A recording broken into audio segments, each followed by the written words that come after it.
Introducing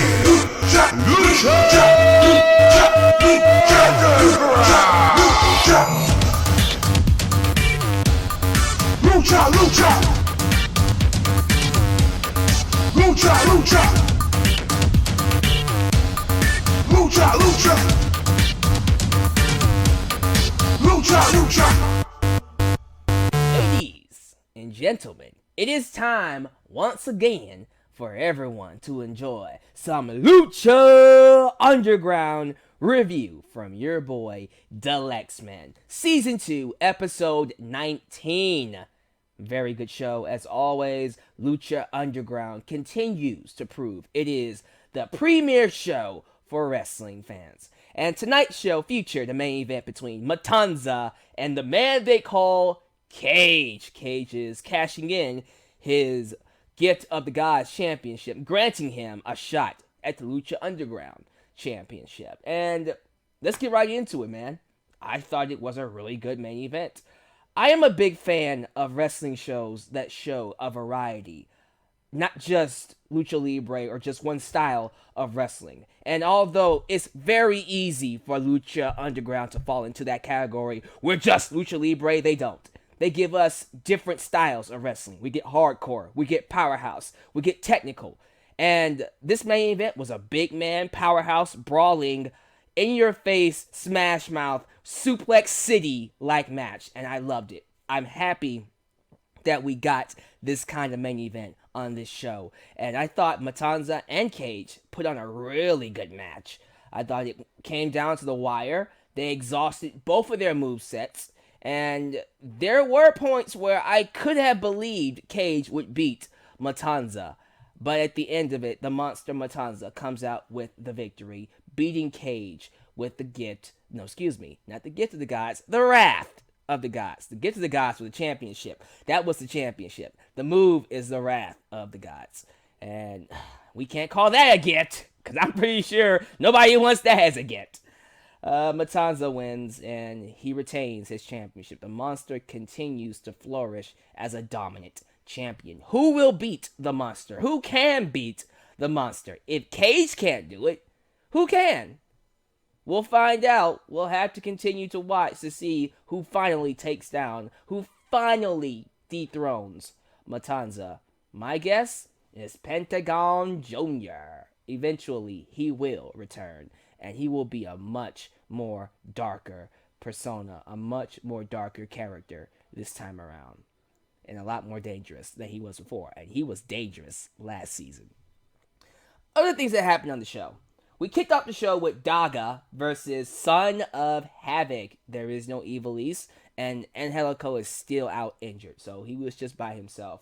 Really fun opener. Son of Havoc is just a really good athlete. He is fun to watch. He did some crazy acrobatic stuff where he held on to the turnbuckle and lifted his body up and then fell on Daga with an elbow drop. It was really cool. And Daga played more of the technical brawler role to ground Havoc, because Havoc likes to fly, and the best thing to do with a wrestler like that is take him out the sky and ground him.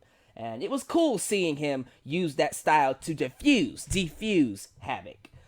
Made it feel like a sport, more of a sport and less of a, ballet kind of thing, WWE. Cobra Moon eventually came out and completely distracted Daga. She is fixated more obsessed. I wouldn't say fixated. She's obsessed with Daga. And she tried to help him, but to no avail. Son of Havoc beats Daga, and afterwards, we see her get into the ring, and she's crawling on all fours. She's hugging and feeling on Daga like he's a piece of meat, and then Daga's like, "What you doing?" Pushes her away, pushes her down, and she's all like, "More, yeah, more." And I'm just like, "Ooh, Daga, there is this thing called a restraining order." She just continues to sexually harass him, fall on knees, try to lick his private parts, and it was like, he got one hell of a groupie there. Woo! man, I want to see where this goes. I'm predicting this goes somewhere really crazy. Like, maybe she kidnaps Daga. Maybe Daga has a girlfriend or he's married and she kidnaps his wife or kills his wife. I don't know. Hey, they've killed people before on the show. Do not think they won't go down that route. Anything can happen. But I'm very intrigued with what they do with these two. Whether it leads to a match or some kind of program, I don't know. But I am invested already. And then, of course, we have the Trios Championships. Before we got to the Trios Championships, a rematch from last week, we saw Rey Mysterio, El Dragon Azteca, and Prince Puma backstage in the training room. Azteca comes up to Rey Mysterio training, punching a punching bag, and he has grown impatient. He says, I want to go after the monster Matanza for killing the master, because that's why they came here. They came here to take out Matanza. Rey Mysterio tells him, no, you're not ready. You need to focus on the Trios Championships. And Azteca was like, no, I'm done waiting. I want to take out this guy, and why don't you care as much as I do? He took out your master too. We both have the same master. And Rey Mysterio took offense to that and said, look, bitch, I know he took out my master. Right now ain't the time. And then they start to exchange a little bit. Prince Puma walks in. He's like, what the hell are you guys doing? We're a team here.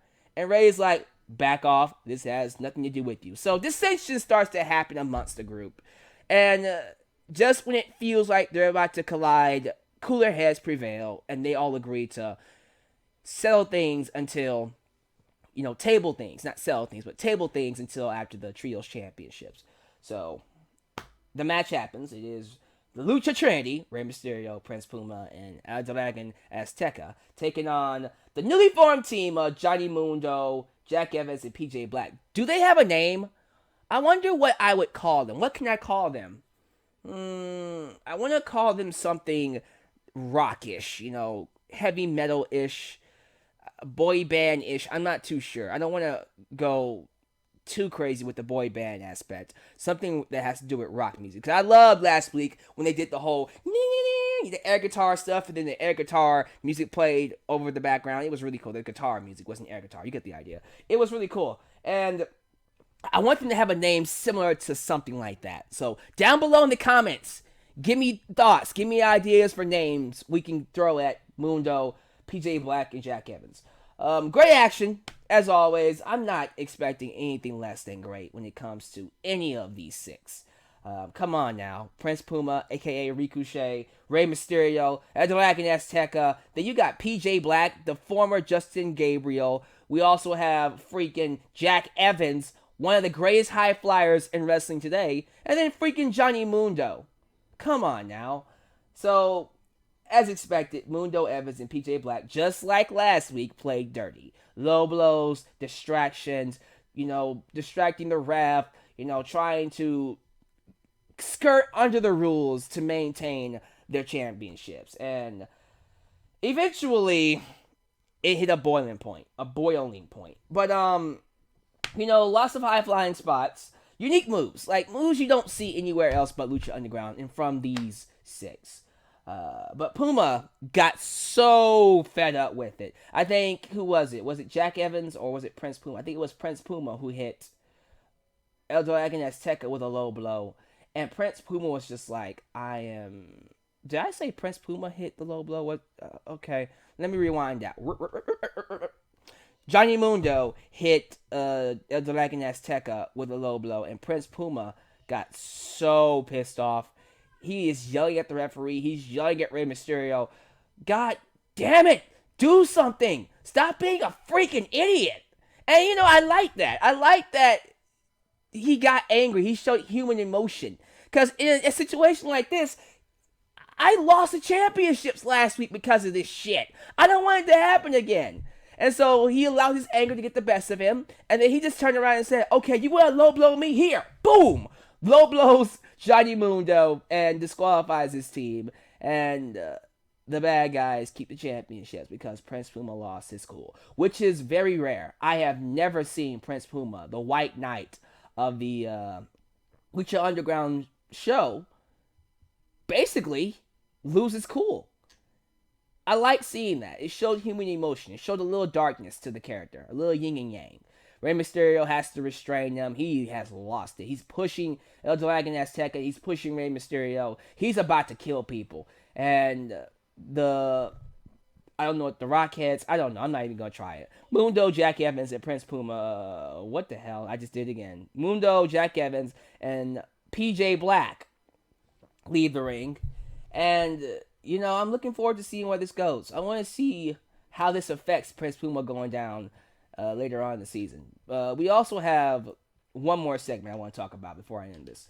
El Dragon Azteca decides to disobey Rey Mysterio and confront Matanza while he's inside the cage before his match, and before he can even get close to the monster, Black Lotus, a friend of Azteca, shows up and pretty much stops him from talking or getting near the monster and tells him, look, the real person who killed my parents was Azteca Sr. And Azteca Jr. is like, no, I don't believe you. And then he tries to attack her. She stops him and then he walks away. So eventually these two will collide inside the ring. And I can't wait to see how that works out. But yeah, really good episode. Advanced a lot of stuff. Really good main event. Can't complain. Give me your thoughts about Lucha Underground down below. And names for Mundo, PJ Black, and Jack Evans. Thank you guys for watching. This is your boy, Deluxe Man, signing off from another Lucha Underground review. Peace!